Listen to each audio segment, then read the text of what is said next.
Hello friends, welcome to my channel V commerce academy, जिथे मी वंदना तुम्हाला शिकवणार आहे अकाउंट हा विषय अत्यंत सोप्या पद्धतीने.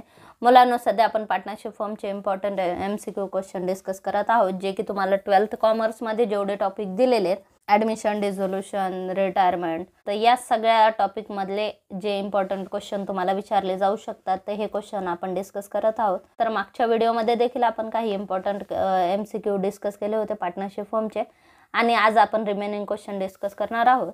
तर व्हिडिओला सुरुवात करण्याआधी तुम्ही जर चॅनलला नवीन असाल तर चॅनलला सबस्क्राईब करा आणि व्हिडिओ मिस करू नका, कारण याच्यामध्ये अत्यंत महत्त्वाचे प्रश्न आहेत. तर चला प्रश्नांना सुरुवात करूया. तर आजचा पहिला प्रश्न, ॲट द टाइम ऑफ डिझोल्यूशनच्या वेळेस काय केलं जातं? ए ऑप्शन दिले, all the assets are transferred to realisation account, only current asset are transferred to realisation account, non cash assets are transferred to realisation account, all the above must be done at the time of dissolution. आपण dissolution करताना काय process केली जाते ते विचारले. तर डिझोल्यूशन करताना आपण जे रिअलायझेशन अकाउंट बनवतो, तर त्या रिअलायझेशन अकाउंटला आपल्या ज्या नॉन कॅश असेट असतात, नॉन कॅश असेट म्हणजे कॅश सोडून ज्या सगळ्या असेट आहेत, तर त्या सगळ्या नॉन कॅश असेटमध्ये येतात. आणि त्या नॉन कॅश असेट कुठे ट्रान्सफर केल्या जातात? रिअलायझेशन अकाउंटला. ठीक आहे. आता इथे ऑप्शन काय दिले? All the asset are transfer to realisation account. सगळे असेट ट्रान्सफर होत नाहीत, कारण कॅश पण असेट आहे. कॅश आपल्याला रिअलायझेशनला ट्रान्सफर करण्याची गरज नसते. रिअलायझेशन प्रोसेस म्हणजे काय? ज्यावेळेस आपण असेटचं रूपांतर कॅशमध्ये करतो, तर ती जी प्रोसेस असते त्याला रिअलायझेशन म्हणतात. ठीक आहे. आणि मग रिअलायझेशन आपण कोणत्या असेटचं करतो? ज्या कॅशमध्ये कन्वर्ट झालेल्या नाही आहेत, म्हणजे ज्या नॉन कॅश असेट आहेत. ठीक आहे. नॉन कॅश असेट रिअलायझेशनला ट्रान्सफर केल्या जातात, त्या सेल केल्या जातात, आणि मग या प्रोसेसलाच काय म्हणतात? रिअलायझेशन प्रोसेस म्हणतात. ठीक आहे. मग रिअलायझेशन अकाउंटला आपण नॉन कॅश असेट ट्रान्सफर करत असतो. ठीक आहे. मग इथे आपण काय करणार? ॲट द टाइम ऑफ डिझोल्यूशन करताना डिझोल्यूशनची जे आपण अकाउंटिंग ट्रीटमेंट दाखवणार आहोत, तर ते करताना अकाउंटिंग प्रोसेस करताना आपण कॅश अकाउंट बनवणार, आणि कॅशचं बॅलन्स तिथं ट्रान्सफर केलं जातं. आणि ज्या नॉन कॅश असेट आहेत, म्हणजे कॅश व्यतिरिक्त ज्या सगळ्या असेट आहेत, तर त्या सगळ्या असेट रिअलायझेशन अकाउंटला ट्रान्सफर होत असतात. Then C is a correct answer. त्यानंतर नेक्स्ट क्वेश्चन आहे, at the time of dissolution non cash assets are credited with. आता इथे सांगितलं तुम्ही रिअलायझेशन अकाउंटला नॉन कॅश असेट आपण ट्रान्सफर करा. मग नॉन कॅश असेट आपण रिअलायझेशनला ट्रान्सफर करताना त्यांच्या बुक व्हॅल्यूला ट्रान्सफर करत असतो. बुक व्हॅल्यू म्हणजे बॅलन्स शीटमध्ये आपल्याला जी किंमत दिलेली असते. समजा आपल्याला इथे मशिनरी दिली आहे 50,000. ठीक आहे. आणि आपण ट्रान्सफर करताना त्याची जर मार्केट व्हॅल्यू 40,000 ट्रान्सफर केली, तर काय होईल? या ठिकाणी 10,000चा डिफरन्स क्रिएट होईल अकाउंटला. ठीक आहे. मशिनरी अकाउंट 50,000 ज्यावेळेस डेबिट होईल, आता इथे मशिनरी असेट आहे, असेटचं डेबिट बॅलन्स आहे, ज्यावेळेस ही 50,000 क्रेडिट होणार, तेव्हाच मशिनरीचा अकाउंट क्लोज होणार. आणि आपण डिझोल्यूशनमध्ये काय करतो? सगळे बुक्स क्लोज करत असतो. ठीक आहे. त्यामुळे हे मशिनरीचे बुकसुद्धा, लेजरसुद्धा क्लोज होणं गरजेचं आहे. आणि जर हे लेजर क्लोज झालं नाही, म्हणजेच आपले अकाउंट टॅलीच होणार नाही, क्लोजच होणार नाही. त्याच्यामुळे ही जी बुक व्हॅल्यू, बॅलन्स शीटला जी व्हॅल्यू दाखवली, तीच आपण ट्रान्सफर करताना यूज करत असतो. त्याच्यानंतर मग आपण काय करता? ट्रान्सफर करताना आपण हे कुठे डेबिट बॅलन्स आहे असेटचं, मग रिअलायझेशन एंट्री काय करणार? Realization account debit to asset account. ठीक आहे. मग असेट कितीने क्रेडिट झालं? 50,000, म्हणजे असेट क्लोज झालं. रिअलायझेशनला आपण ट्रान्सफर केले 50,000 डेबिटला, आणि क्रेडिटला नंतर ज्यावेळेस ती सेल होईल त्याची सेलिंग व्हॅल्यू येईल. ठीक आहे. म्हणजेच आपला प्रॉफिट लॉस रिअलायझेशनचा तिथे फाइंड आउट होतो. त्याच्यामुळे आधी आपण ट्रान्सफर करताना असेट, लायबिलिटी त्यांच्या बुक व्हॅल्यूला ट्रान्सफर करणार. ठीक आहे. At the time of dissolution non cash assets are credited with. मग आपण एंट्री काय करणार? आपण असेट ट्रान्सफर करायचं. बॅलन्स शीटला असेटचं डेबिट बॅलन्स आहे, ट्रान्सफर करताना क्रेडिट होईल. मग एंट्री आपण काय घेणार? Realisation account debit to machinery account. ठीक आहे.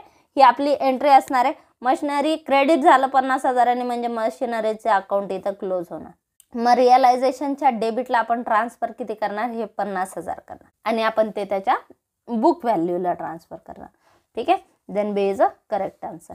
त्यानंतर नेक्स्ट क्वेश्चन आहे, if a partner take over an asset of the firm his capital account. जर आपण एखाद्या पार्टनरने एखादी असेट घेतली, फर्मची असेट टेकन ओव्हर केली, मग त्याचं कॅपिटल अकाउंट काय होतं हे विचारलं. ॲसेट कोणी टेकन ओव्हर केली? पार्टनरनी ॲसेट घेतली म्हणजे पार्टनर कोण झाला? रिसिव्हर का गिव्हर झाला? रिसिव्हर झाला. Debit the receiver. मग इथं पार्टनर कॅपिटल अकाउंट काय होईल? पार्टनर कॅपिटल अकाउंट डेबिट होणार टू रिअलायझेशन अकाउंट. मग ही झाली ॲसेट टेकन ओव्हरची एंट्री डिझोल्युशनमध्ये. ठीक आहे. मग पार्टनर कॅपिटल अकाउंट इथे काय होणार हे विचारलंय, तर पार्टनर कॅपिटल अकाउंट हे डेबिट होतं. आणि कोणत्या किमतीला डेबिट होणार? ज्या किमतीला तो ॲसेट घ्यायला तयार आहे, मग त्याला म्हणतात ॲग्रीड व्हॅल्यू. ठीक आहे. मग इथे काय विचारलंय? Will be debited with amount as agreed. ठीक आहे. विल बी क्रेडिटेड, पार्टनरचं कॅपिटल क्रेडिट होणार नाही, त्यामुळे हे ऑप्शन नाही. Will be debited with book value. रिअलायझेशनला ॲसेट ट्रान्सफर होताना बुक व्हॅल्यूला ट्रान्सफर होतात, पण त्याचं रिअलायझेशन हे जर पार्टनरनी घेतलं तर पार्टनरनी घेतलं तर ॲग्रीड व्हॅल्यू तिथं असते, आणि आपण जर ती सेल केली तर रिअलायझेबल व्हॅल्यू म्हणतात त्याला, किंवा मार्केट व्हॅल्यू म्हणतात त्याला. ठीक आहे. आता इथं will be credited with agreed value. Partner ज्या किमतीला ॲसेट घ्यायला तयार असेल ती किंमत म्हणजे ॲग्रीड व्हॅल्यू. आणि जर पार्टनरने एखादी ॲसेट टेकन ओव्हर केली फर्ममधून तर पार्टनर कॅपिटल डेबिट होतं ॲग्रीड व्हॅल्यूने. ठीक आहे. Then A is a correct answer. त्यानंतर क्वेश्चन आहे, if a liability is settle at higher value than shown in the balance sheet and a partner take the responsibility to pay that. Option काय दिले? It causes a loss of realisation. B दिले it causes gain on realisation. C दिले it is a loss for the partner. आणि D दिले none of this. आता या ठिकाणी एक लायबिलिटी आहे, समजा क्रेडिटर आहे. क्रेडिटरची व्हॅल्यू आहे 50,000. 50,000 क्रेडिटरची व्हॅल्यू आहे. आता सगळ्यात आधी आपण हे क्रेडिटर ट्रान्सफर करणार रिअलायझेशनला, रिअलायझेशन अकाउंट. मग रिअलायझेशनला आपण हे 50,000 ट्रान्सफर करणार. क्रेडिटर ही काय? लायबिलिटी आहे. लायबिलिटीचं क्रेडिट बॅलन्स असतं. आपण ती रिअलायझेशनला ट्रान्सफर करताना काय होईल? डेबिट होईल. मग कोणतं अकाउंट क्रेडिट होणार? रिअलायझेशन. म्हणजे क्रेडिटर्स येणार रिअलायझेशनच्या क्रेडिटला. बाय क्रेडिटर्स आपण घेतले आणि 50,000 ट्रान्सफर करून दिले. आता हे क्रेडिटर कोण पेड करतंय? पार्टनर पेड करतोय. कोणत्या व्हॅल्यूने पेड करणार आहे पार्टनर? जास्तीच्या किमतीला. ठीक आहे. If a partner is settle at higher value than shown. 50,000 दाखवले, पण पार्टनरने 60,000 रुपये दिले. 60,000 जरी दिले, क्रेडिटरची व्हॅल्यू किती आहे? 50,000. दिले पार्टनरने 60,000. म्हणजे लायबिलिटी आपली कशाची? आपली फर्मची लायबिलिटी आहे 50,000च्या 60,000 रुपये दिले. 10,000 रुपये लॉस आहे का नाही? जरी दिले पार्टनरने तरी तो कशातून वसूल करणार? बिझनेसमधून वसूल करणार. म्हणजे हे जे 10,000 आहे तो बिझनेसचा लॉस आहे. हे कशाचं कारण होऊ शकतं? लॉसचं कारण होऊ शकतं. It causes a loss of realization. मग तो रिअलायझेशनचा लॉस पण होऊ शकतो. ही जर लायबिलिटी पेड कोणी केली? ही पेड केली जर पार्टनरने, तर आपण दुसरी एंट्री काय घेणार? पहिली एंट्री आपण काय घेतली? Creditors account debit to realisation account. ठीक आहे. रिअलायझेशनला आपण ट्रान्सफर केले 50,000. आणि दुसरी एंट्री काय होईल? दुसरी एंट्री ही लायबिलिटी पेड केली कोणी? पार्टनरने. ठीक आहे. लायबिलिटी पेड केली म्हणजे पैसे गेले. पैसे गेले म्हणजे बिझनेसचा लॉस आहे. ठीक आहे. मग इथे रिअलायझेशन अकाउंट डेबिट होईल. रिअलायझेशन अकाउंट डेबिट टू कोणी दिले? पार्टनरने. ठीक आहे. मग टू पार्टनर अकाउंट. पार्टनरच्या अकाउंटला 60,000 रुपये क्रेडिट होणार. म्हणजे हे जे 60,000 आहे हे खिशातून पार्टनरच्या जाणार नाहीत. हे कशातून गेले? हे फर्ममधून जाणार. ठीक आहे. म्हणजे फर्मचा हा लॉस होणार. मग आपल्याला रिअलायझेशनच्या डेबिटला टू पार्टनर्स कॅपिटल अकाउंट 60,000ची पोस्टिंग करावं लागेल. ठीक आहे. मग आता बघा डेबिट बॅलन्स 10,000 वाढलं का नाही? ठीक आहे. म्हणजे लॉस वाढला, रिअलायझेशनचा लॉस वाढला. मग इथे काय झालं? इथे ऑप्शन काय दिले? It cause a loss of realization. ठीक आहे. आता जर समजा बिझनेसची लायबिलिटी आहे, पार्टनरने जास्तीचे पैसे दिले तर तो लॉस बिझनेसचा कन्सिडर होणार. ठीक आहे. जरी पार्टनरने दिला तरी बिझनेसला सहन करावा लागणार. मग इथे ऑप्शन काय येईल? A, it causes a loss of realisation. Then is a correct answer. आता इथं जास्तीची लायबिलिटीचे जास्तीचे पैसे दिले म्हणजेच तो गेन नाहीच आहे. ठीक आहे. आणि सी दिले it is a loss for partner. पार्टनरने जरी पैसे दिले तरी तो बिझनेस फर्मला चार्ज होणार. ठीक आहे. कारण बिझनेसची लायबिलिटी, पार्टनरची पर्सनल लायबिलिटी नाही, त्यामुळे ते बिझनेसला चार्ज होणार. तो पार्टनरमुळे झालेला loss. Then is a correct answer. त्यानंतर next, loss on realisation is distributed among partner. Loss on रिअलायझेशनचा लॉस म्हणजे हे जे आपण रिअलायझेशन अकाउंट बनवलं याच्यामध्ये जर लॉस आज झाला असेल तर तो लॉस पार्टनर्समध्ये डिस्ट्रीब्यूट होतो कोणत्या रेशोने? ए दिले according to income sharing ratio, B दिले according to capital ratio, C दिले as decided among partner, D दिले अकॉर्डिंग टू इक्वल रेशो. ठीक आहे. लॉस ऑन रिअलायझेशनला जर लॉस झाला तर तो profit and loss sharing ratio जो त्यांचा नेहमीचा रेशो असतो. जर समजा ए बी दोघं पार्टनर आहेत, ठीक आहे, आणि त्यांचा रेशो 3:2 तर रिअलायझेशनचा लॉससुद्धा 3:2 डिवाइड होणार. ठीक आहे. मग याला काय म्हणतात? Profit sharing ratio. मग इथे काय दिलं? According to income sharing ratio. Income sharing ratio म्हणजेच प्रॉफिट शेअरिंग रेशो. त्यालाच फक्त दुसरा वर्ड इथं वापरलाय. प्रश्न सोपा विचारलाय, फक्त वर्ड दुसरा वापरून कन्फ्युजन क्रिएट केले. ठीक आहे. जर रिअलायझेशनला प्रॉफिट आला, लॉस आला तरी तो कोणत्या रेशोने डिवाइड होतो? Profit sharing ratio. जेवढे पार्टनर आहेत त्यांच्यामध्ये काय रेशो आहे, ठीक आहे, पार्टनरशिप ॲग्रीमेंटमध्ये कोणता रेशो फॉलो केला जातो त्या रेशोने त्यांचा प्रॉफिट किंवा लॉस रिअलायझेशनचा डिवाइड होत असतो. ठीक आहे. आणि त्यालाच दुसरा वर्ड काय वापरला? Income sharing ratio. Then A is a correct answer according to income sharing ratio. त्यानंतर पुढचा प्रश्न आहे लॉस ऑन रिअलायझेशन इज. जर रिअलायझेशन अकाउंटवर लॉस आलेला असेल, ऑप्शन ए दिले debited to partners capital account, B दिले credited to partners capital account, C दिले debited to realisation account, D दिले क्रेडिटेड टू रिअलायझेशन अकाउंट. आता या ठिकाणी लॉस ऑन रिअलायझेशनचा लॉस आला म्हणजेच रिअलायझेशन टॅली झालं, म्हणजेच त्या अकाउंटला आता डेबिट क्रेडिट तर होणार नाही. ठीक आहे. देन हे दोन्ही ऑप्शन नाही आहेत. त्यानंतर लॉस असेल म्हणजेच कुठे आला? लॉस हे झालं रिअलायझेशन अकाउंट. ठीक आहे. लॉस म्हणजे इथं अमाऊंट आली. ठीक आहे. अमाऊंट क्रेडिटला आली म्हणजे ट्रान्सफर होताना कुठे होती? डेबिटला होत असते. ठीक आहे. देन ऑप्शन काय दिलं? Debited to partners capital account. रिअलायझेशनला प्रॉफिट येऊ, लॉस येऊ, पार्टनर्स कॅपिटल अकाउंटला ट्रान्सफर होणार. लॉस असेल तर डेबिटला ट्रान्सफर होईल आणि प्रॉफिट असेल तर क्रेडिटला ट्रान्सफर होईल. ठीक आहे. Loss on realisation is debited to partners capital account. Then is a correct answer. त्यानंतर नेक्स्ट क्वेश्चन आहे when all partners are insolvent account payable will be. आता या ठिकाणी जर समजा पार्टनरशिप फर्ममधले सगळे पार्टनर इन्सॉल्वंट घोषित झाले, when all partners are insolvent accounts payable will be. Account payable म्हणजे लायबिलिटी. ठीक आहे. मग आता लायबिलिटी कशा पेड करणार? जर समजा क्रेडिटर्स आहेत 50,000, क्रेडिटर्समध्ये ए बी सी तिघ क्रेडिटर्स आहेत. ए चे 10,000 आहेत, बी चे 20,000 आहेत आणि सी चे 20,000 आहेत. आता जर समजा कंपनीचे क्रेडिटर्स 50,000 रुपये द्यायचे राहिले, आता तिघही पार्टनर इन्सॉल्वंट घोषित झाले, मग आता ह्यांचे पैसे कोण देणार? मग आता पार्टनर इन्सॉल्वंट झालेत म्हणजेच हे पैसे कोर्ट देणार. कोर्ट काय करणार? ही जी ए बी फर्म आहे यांची सगळी प्रॉपर्टी कोर्ट ताब्यात घेईल. ठीक आहे. आणि ती विकून यांचे पैसे देणार. मग ते पैसे देताना कोर्ट कोणत्या रेशोने देणार? आता जर समजा कोर्टाने ह्यांची प्रॉपर्टी विकली आणि त्यातून कोर्टाला 20,000 रुपये मिळाले, मग कोर्ट काय करेल? हे जे 20,000 आहेत ह्या तिघांना डिस्ट्रीब्यूट करेल. मग आता हे 20,000 डिस्ट्रीब्यूट करताना जर ए चे किती आहेत? ए चे 10,000 आहेत. ठीक आहे. एला किती मिळणार आहेत? या फर्मकडून 10,000 मिळायचे आहेत. बी चे यांच्याकडे 20,000 आहेत आणि सी चे 20,000. मग आता कोर्ट काय करेल? कोर्टाकडे तर 20,000 आहेत आणि ह्यांची लायबिलिटी किती आहे? 50,000. मग कोर्ट काय करेल? यांचा रेशो डिसाईड कराल. मग यांचा रेशो किती आला? 10, 20 म्हणजे एकाच 2, 2. मग याचे 5 हिस्से कराल. ठीक आहे.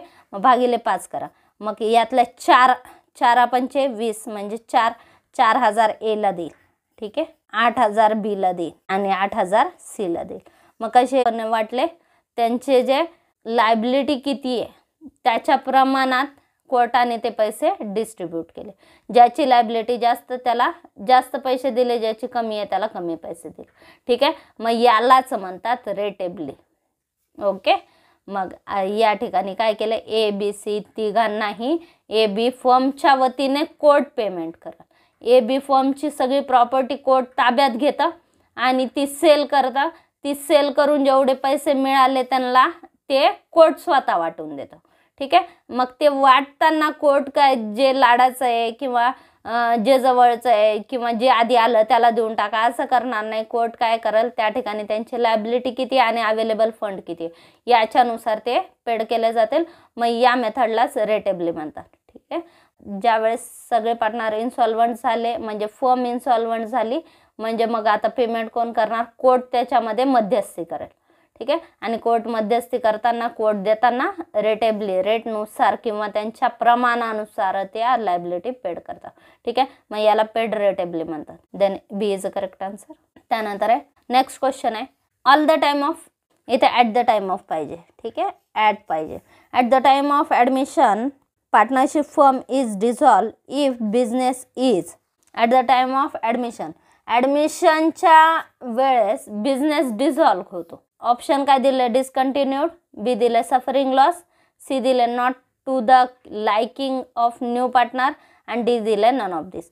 आता जर समजा आपण गृहीत धरला ए बी सी तिघ पार्टनर, त्यांची पार्टनरशिप रनिंग आहे, चालू आहे बिझनेस. ठीक आहे. आता काय झालं, नवीन पार्टनर आला डी, मग याला काय म्हणतात, ॲडमिशन ऑफ न्यू पार्टनर. मग आता admission of new partner, Naveen partner D आला, ॲडमिशनची प्रोसेस पूर्ण झाली. पण आता जर समजा एनी डीला पार्टनरशिपमध्ये घेतलं होतं, ठीक आहे, बीला सांगितलं पण त्याने सीला सांगितलं नाही, म्हणजे सीची या गोष्टीला परमिशन नाही. आणि पार्टनरशिप फर्ममध्ये ॲडमिशन ऑफ न्यू पार्टनर कधी होईल, नियमानुसार जर समजा सगळ्या भागीदाराला त्याची कल्पना असेल आणि सगळ्या भागीदारांनी त्याला संमती दिली असेल, परमिशन दिली, तर डी ह्यांच्यामध्ये येऊ शकतो, नाहीतर येऊ शकणार. आता एला वाटलं की जाऊ दे, सीला काय सांगायचं, सीची परमिशन नसली तरी चालेल, तर हे नियमात बसणार नाही. कारण पार्टनरशिप फर्ममध्ये न्यू पार्टनर जर एंट्री करत असेल तर त्याला सगळ्या भागीदाराची संमती असावी लागते. ठीक आहे. आता इथे जर सीची संमती नव्हती तर डी एंट्रीच करू शकत नाही आणि तरी देखील अकाउंटिंग प्रोसेस झालेली आहे तर ती कॅन्सल करावी लागते. ठीक आहे. मग ABCD पार्टनरशिप फर्म काय होईल, जरी ॲडमिशन झालं तरी ती फर्म डिझॉल्व होणार, कारण सीची तिथं मुक्त संमती नव्हती. ठीक आहे. आता इथे ऑप्शन काय दिलं, डिस्कंटिन्यूड, सफरिंग लॉस, सी दिलंय not to liking of partner. ठीक आहे. एखाद्या भागीदाराला ते आवडलेलं नसेल, डी आलाय आपल्या पार्टनरशिपमध्ये, सीला आवडलेलं नाही, तर पार्टनरशिप फर्म डिझॉल्व होऊ शकते. सीची त्याला संमती नसेल तर पार्टनरशिप फर्म डिझॉल्व होऊ शकते. Then C is a correct answer. त्यानंतर नेक्स्ट क्वेश्चन आहे all the accounts are settle among partners and creditors at the time of dash of the business. आता या ठिकाणी all the accounts are settle among the partners and creditors at the time of dash of the business. Business close करताना पार्टनर्समध्ये जेवढे देणे आहेत किंवा बाहेरच्या लोकांचे जेवढे देणे आहेत, क्रेडिटर्सला जे द्यायचे आहेत, तर ते सगळे अकाउंट सेटल केले जातात. कधी केले जातात, डिझोल्युशनच्या वेळेस. जेव्हा भागीदारी संस्थेचं आपण विसर्जन करतो त्यावेळेस बिझनेसच्या सगळ्या लायबिलिटी देयता पेड कराव्या लागतात. भागीदारांचं त्यांचं गुंतवलेलं भागीदारीमध्ये भांडवल ते परत केलं जातं, बिझनेसच्या सगळ्या लायबिलिटी पेड केल्या जातात आणि सगळे अकाउंट काय केले जातात, सेटल केले जातात. देन हे is a correct answer. Dissolution, dissolution म्हणजे भागीदारी संस्थेचं विसर्जन. देन हे is a correct answer. Next question आहे first of all dash of the firms will be settle out of source of the business. आता या ठिकाणी आता हा प्रश्न जो तुम्हाला FYBCOMला piecemeal distribution of cash हा टॉपिक होता, तर याच्याशी रिलेटेड आहे. आता सगळ्यात आधी जर समजा आपण भागीदारी संस्थेचं विसर्जन केलं, डिसोल्युशन करतोय, आपल्या लायबिलिटी किती आहेत, लायबिलिटी आहेत 20,000 रुपये. ठीक आहे. External liability. असेट आहेत 70,000 रुपये आणि कॅपिटल आहे आपलं 50,000 रुपये. ओके. तर आता आपल्या असेटमधून आपल्याला काय पेड करायच्यात, लायबिलिटी आणि कॅपिटल. मग आता जर समजा आपला कॅपिटल आहे 90,000 रुपये. ठीक आहे. आपण गृहीत धरू 90,000 रुपये. आपले असेट किती आहेत, 70,000. 70,000तून आधी आपल्याला लायबिलिटी पेड करावे लागतील, उरलं तर कॅपिटल पेड करावं लागेल. ठीक आहे. मग आधी लायबिलिटी, कारण लायबिलिटी कोणाच्या, लायबिलिटीज म्हणजे एक्सटर्नल लायबिलिटी, म्हणजे जे बाहेरच्या लोकांचे देणे ते आधी फेडावे लागतील, त्याच्यानंतर मालकाचे देणे द्यावे लागेल. ठीक आहे. त्याच्यानंतर कॅपिटल पेड करावं लागेल. मग इथं काय विचारलं, first of all liabilities of the firms will be settle. ठीक आहे. आधी आपल्याकडे जो सोर्स आहे, सोर्स म्हणजे आपल्याकडे असेट आहे, म्हणजेच त्याच्यातून जो फंड उभा राहतो त्याला काय म्हणतात, सोर्सेस. ठीक आहे. मग सोर्सेसमधून आपल्याला आधी एक्सटर्नल लायबिलिटी पेड करावी लागतील, त्यानंतर कॅपिटल पेड करणार आपण. ठीक आहे, म्हणजे इथं ऑप्शन काय येईल, लायबिलिटीज येईल. आधी आपण लायबिलिटी पेड करणार. Then A is a correct answer. Dissolution करताना आधी सोर्सेस, आपल्याकडे जो फंड अवेलेबल आहे त्याच्यातून आधी आपल्या लायबिलिटी आपल्याला क्लिअर करावे लागतील आणि त्याच्यानंतर मग कॅपिटल दिलं जाईल भागीदारांचं. ठीक आहे, त्यानंतर next question, admission of A partner is termination of dash and not a dissolution of firm. Admission of new partner. ठीक आहे, आता ए बी सी, ए बी दोघं पार्टनर आहेत. ठीक आहे, नवीन पार्टनर आला सी. तर या ठिकाणी ए बी मधली पार्टनरशिप ब्रेक होते आणि नवीन पार्टनरशिप सुरू होते ए बी सी तिघांमध्ये. ठीक आहे, मग याच्यामध्ये काय सांगितलं, admission of A partner is termination of partnership agreement. ठीक आहे, मग हे जे पार्टनरशिपचं ॲग्रीमेंट आहे ए बी मधलं ते तिथे स्टॉप होणार. ठीक आहे, ॲग्रीमेंट त्यांचं स्टॉप होणार आणि नवीन ॲग्रीमेंट तयार होणार ए बी सी तिघांमध्ये. ठीक आहे, मग इथे काय, admission of A partner is termination of agreement. ठीक आहे, ॲग्रीमेंट तिथे स्टॉप होणार and not a dissolution of firm. हे काय, फर्मचं डिझोल्युशन आहे का, फर्म स्टॉप झाली का, नाही. इथे फक्त ए बी मधली पार्टनरशिप स्टॉप झाली आणि नवीन पार्टनरशिप सुरू झाली ए बी सी तिघांमध्ये. Then B is a correct answer. त्याच्यानंतर नेक्स्ट क्वेश्चन आहे, court may also dissolve a firm if a partner files suit that one of the partner is dash.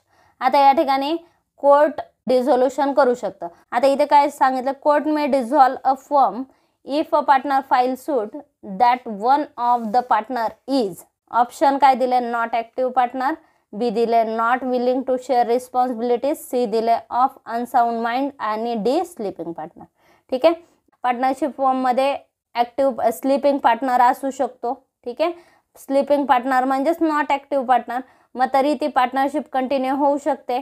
एखादा partner जर responsibility घ्यायला तयार नसेल तर तो फक्त प्रॉफिटमध्ये सहभागी होऊ शकतो. तसं ॲग्रीमेंटमध्ये ठरवून तो पार्टनरशिप पुढे कंटिन्यू करू शकतो.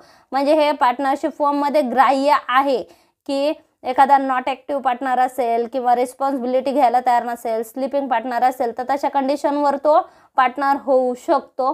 ती पार्टनरशिप पुढे कंटिन्यू होऊ शकते. पण जर समजा एखादा भागीदार वेडा झालेला असेल किंवा तो मेंटली स्टेबल नसेल, ऑफ अनसाउंड माइंड, ठीक आहे, तो मेंटली स्टेबल नसेल आणि त्याच्यामुळे जर दुसऱ्या भागीदाराला असं वाटलं की अरे हा अनसाउंड माइंड आहे किंवा आपण याच्यासोबत भागीदारी करू शकत नाही किंवा हा बिझनेस कंटिन्यू होऊ शकत नाही, तर तो कोर्टाला रिक्वेस्ट करून डिझोल्युशन होऊ शकतं.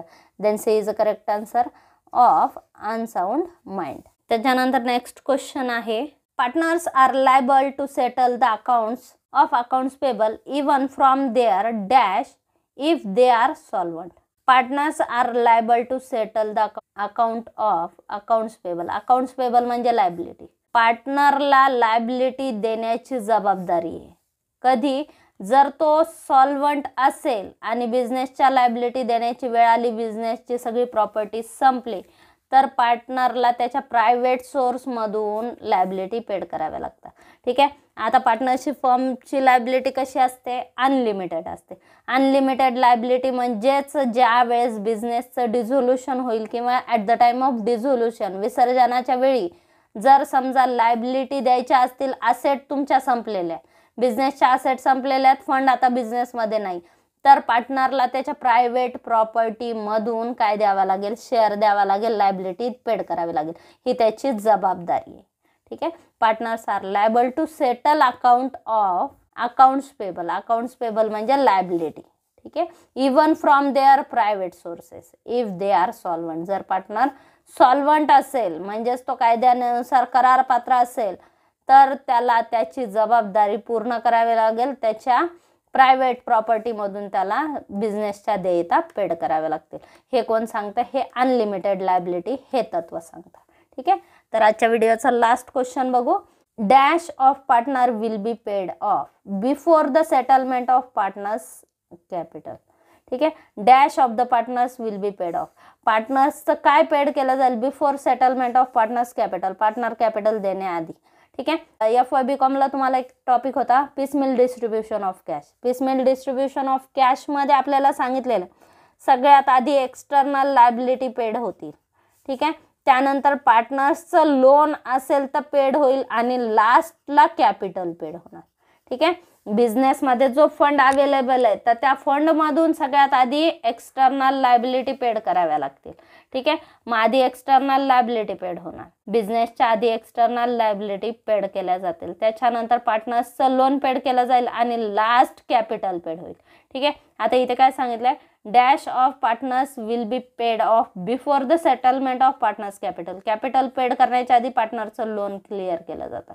ठीक आहे. Then C is a correct answer loan. तर हे झाले पार्टनरशिप फॉर्मचे काही इम्पॉर्टंट MCQ क्वेश्चन्स. तर आजचा व्हिडिओ तुम्हाला कसा वाटला हे कमेंट बॉक्समध्ये नक्की कळवा. चॅनल अजून सबस्क्राईब केलं नसेल तर चॅनलला सबस्क्राईब करा, व्हिडिओला लाईक करा, शेअर करा आणि सबस्क्राईब करा. थँक्यू.